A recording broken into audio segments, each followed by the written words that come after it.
मेरा ये सर मेरी बात सुनिए, मेरा ये मानना है इस तरह से कंफ्यूज तो पहली बात मत कीजिए। मैं ऐसे 50 मामले उठा सकता हूं सर, मेरे पास लंबी लिस्ट है, मैं ऐसे 50 मामले गिना सकता हूं। अगर आप प्यार कर रहे हैं, अगर आप किसी से प्यार कर रहे हैं तो नाम बदलने की जरूरत क्या है? 2047 तक भारत को इस्लामी मुल्क बनाना है, पूरा का पूरा कच्चा चिट्ठा योजना थी। 2047 तक भारत को मुस्लिम राष्ट्र बनाना है, इस्लामिक देश बनाना है। तो ये भी सच है ना, इसको ना आप स्वीकार नहीं करेंगे। इसका मतलब है कि भारत को डेमोग्राफी चेंज करके, भारत में धर्म परिवर्तन करके, भारत में लव जिहाद करके भारत को एक इस्लामी मुल्क बनाने का जिहाद चल रहा है। आपने क्या कहा सही जवाब? आपने कहा live in relation. Live in relation में नाम बदल के आपको रहने की इजाजत है। लिव इन रिलेशन में काट करके जो है सूटकेस में बंद करने की इजाजत होती है। लिव इन रिलेशन में नाम बदलकर आफ्ताब अपना नाम अमर रख लेगा और उसके बाद लड़की को काट के सूटकेस में बंद कर देगा। लिव इन रिलेशन में इस बात की इजाजत होती है क्या? और अगर ये आप करेंगे तो देश का संविधान काम करेगा, देश का कानून काम करेगा। आप लोग छाती पीटते रहेंगे। तब करवाने जाते हैं जब भारत में सीए कानून, आप लोग कानूनी रूप से नहीं लड़ते, आप लोग सड़कों में शाहीन बाग बनाते हो। आगे इस वीडियो में हम देखने वाले हैं कि कैसे अशोक श्रीवास्तव ने कांग्रेस के समर्थक सैयद जवाद को डिबेट में अच्छे से धो दिया है, क्योंकि सैयद जवाद लव जिहाद जैसी चीजों को बोल रहे थे कि ऐसा कुछ भी नहीं होता है। और उसके अलावा ये योगी जी को बोल रहे थे कि वो ऐसे ही कुछ भी किए जा रहे हैं मुसलमानों को बदनाम करने के लिए, लव जिहाद जैसा कुछ भी है ही नहीं। तो इसी बात पर अशोक श्रीवास्तव ने इसे अच्छे से धो दिया है, वो भी फैक्ट के साथ। जिसके बाद इसके पास कोई जवाब नहीं था तो यह कुछ भी बोलने लगा, पर अशोक श्रीवास्तव के सामने कुछ नहीं चला। तो भाई क्या हुआ, आप खुद से ही देखिए इसके धुलाई को। लव जिहाद और धर्मांतरण, जबरन धर्मांतरण के अपराध को, उस अपराध पर पर्दा डालने की कोशिश मत कीजिए। कानून के अंदर देखिए, या तो उनके घर वालों का आपत्ति हो या लड़की अपनी आपत्ति दर्ज करवाए, वो तो समझ में आता है। लेकिन तीसरा व्यक्ति भी अगर कोई आकर के कंप्लेन करवा देगा तो उसके बिहाफ पे जो है वो कार्रवाई कर देगी सरकार। आज भी इस देश के अंदर अगर कोई अपनी सुरक्षा से शादी करता है अपर कास्ट में, लोअर कास्ट के अंदर, तो देखिए क्या हशर करा जाता है उसको, और यही लोग मोर्चा खोलते हैं। अब आप विषय से सर, ये विषय बड़ा सेंसिटिव है, इससे डरते क्यों हैं? सैयद जवाद डरते क्यों हैं लव जिहाद पे बात करने से, जबरन धर्मांतरण पे बात करने से डरते क्यों हैं?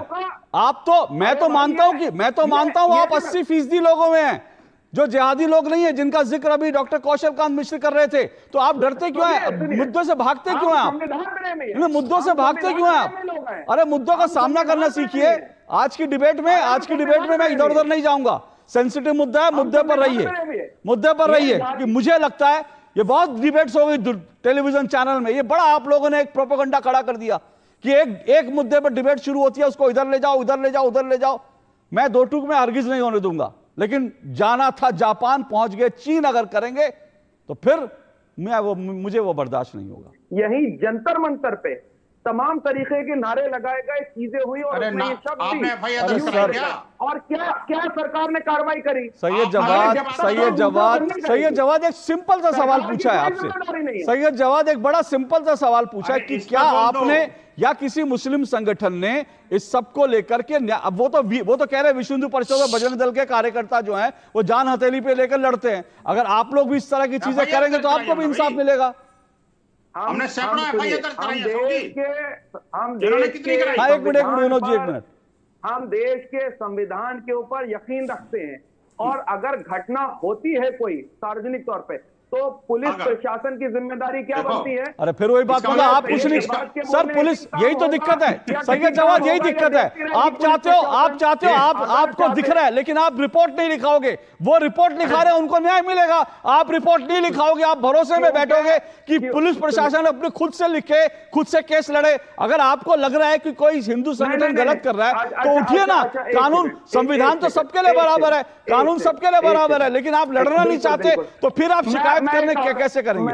ये मेरा देखिए ऐसा नहीं हो सकता कि आप जो है एफआईआर नहीं कराएंगे।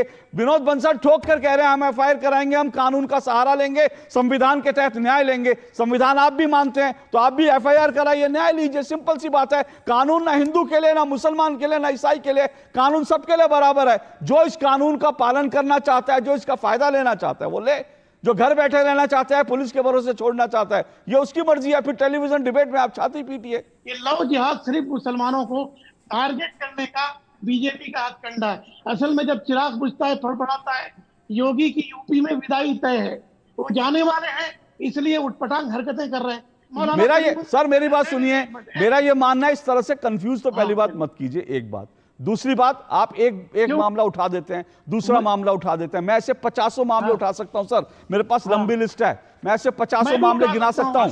50 एक मिनट सर, एक मिनट सर, एक मिनट। मैं 50 मामले गिना सकता हूं। अभी उन्होंने कई बताया कि नाम लेकर किस तरह से बदलते हैं। तो अगर आप प्यार कर रहे हैं, अगर आप किसी से प्यार कर रहे हैं तो नाम बदलने की जरूरत क्या है? और अगर किसी का धर्म, कोई दिल से धर्म परिवर्तन करना चाहता है तो उसको लालच देने की जरूरत क्या है? उसको जबरन धर्मांतरण कराने की जरूरत क्या है? ये सब चीजें, एक मिनट रुकिए सर, ये सब चीजें हो रही हैं। और मैं इसका एक सबसे बड़ा सबूत बता दूं आपको। पीएफआई के ऊपर जब छापा पड़ा था, जब उस पर प्रतिबंध लगा था उसके दफ्तर पर, तो पीएफआई के पास एक पूरा डॉक्यूमेंट निकला था जिसमें लिखा था 2047 तक भारत को इस्लामी मुल्क बनाना है। पूरा का पूरा कच्चा चिट्ठा योजना थी। 2047 तक भारत को मुस्लिम राष्ट्र बनाना है, इस्लामिक देश बनाना है। तो यह भी सच है ना, इसको ना आप स्वीकार नहीं करेंगे। इसका मतलब है कि भारत को डेमोग्राफी चेंज करके, भारत में धर्म परिवर्तन करके, भारत में लव जिहाद करके भारत को एक इस्लामी मुल्क बनाने का जिहाद चल रहा है। ये ऑलरेडी ये सब कुछ चल रहा है। इससे आप आंखें बंद करना चाहे तो आपकी मर्जी है। बोलिए अब। बिल्कुल गलत सर, बिल्कुल गलत। आपका एलिगेशन है कोई इस्लामी राष्ट्र बनने वाला नहीं है। अच्छा, पीएफआई क्या था? पीएफआई क्या था? सबसे बड़ा जो है सर, पीएफआई क्या था? सबसे ज्यादा मुसलमानों ने आवाज उठाई। सर, पीएफआई क्या था? पीएफआई क्या था? पीएफआई का डॉक्यूमेंट आपने पढ़ा नहीं होगा। छोड़िए, आपने पीएफआई का डॉक्यूमेंट पढ़ा नहीं होगा। मैंने पढ़ा था, इसलिए आपको बता रहा हूं।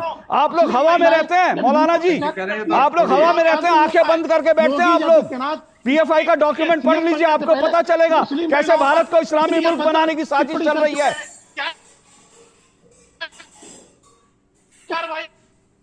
आपकी आवाज कट रही है और आपने पुलिस के ऊपर एक बड़ा बेहुदा इल्जाम लगाया कि पुलिस तो हमारी सुनती नहीं। इस तरह का विक्टिम कार्ड लेकर मौलाना साहब मत आया करिए।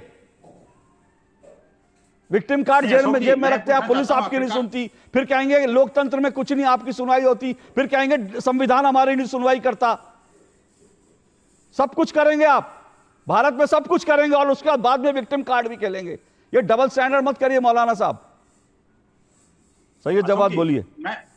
एक मिनट आ रहा हूं। सैयद जवाद का मैं रिबटल ले लूं, उसके बाद आता हूं। नहीं, अब आपने ऐसी बात कर दी तो बात जो है थोड़ी दूर तक जाना चाहिए। हमने यही दिल्ली के अंदर देखा किस तरीके से एक पुलिस वाले ने निहत्थे नमाजियों के ऊपर। अरे सर, एक घटना बताएंगे? मेरे पास 50 घटनाएं हैं। एक घटना सुनिए, एक घटना से मत बात करिए। आप एक घटना गिनाएंगे, मेरे पास 50 घटनाएं हैं लव जिहाद की, मेरे पास हजारों घटनाएं हैं धर्मांतरण की। एक घटना मत गिनाकर बताइए कि हाँ ऐसा हो गया वैसा हो गया।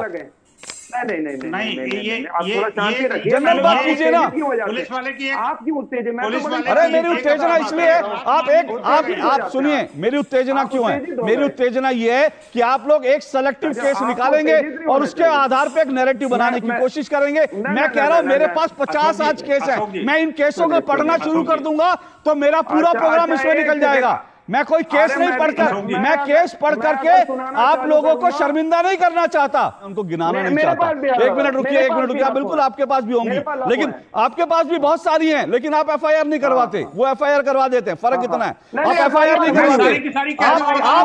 आप एफआईआर तब करवाने जाते हैं जब भारत में सीए कानून। आप लोग कानूनी रूप से नहीं लड़ते, आप लोग सड़कों में शाहीन बाग बनाते हो। सैयद जवाद, आप लोग कानूनी रूप से लड़ना नहीं चाहते, इसीलिए आप एफआईआर नहीं लिखवाते, आप लोग शाहीन बाग बनाते हो। बालिग लड़के और लड़की को ये संविधान अधिकार करता है, देता है कि वो अपनी मर्जी से किसके साथ शादी करे, किसके साथ रहे, चीजें लिव इन रिलेशन, किसी को मारे, किसी के 35 टुकड़े करे, किसी के 52 टुकड़े करे, अपना कानून लेकर के ओके, आपने हो गया सैयद जवाद। आपने क्या कहा सैयद जवाद?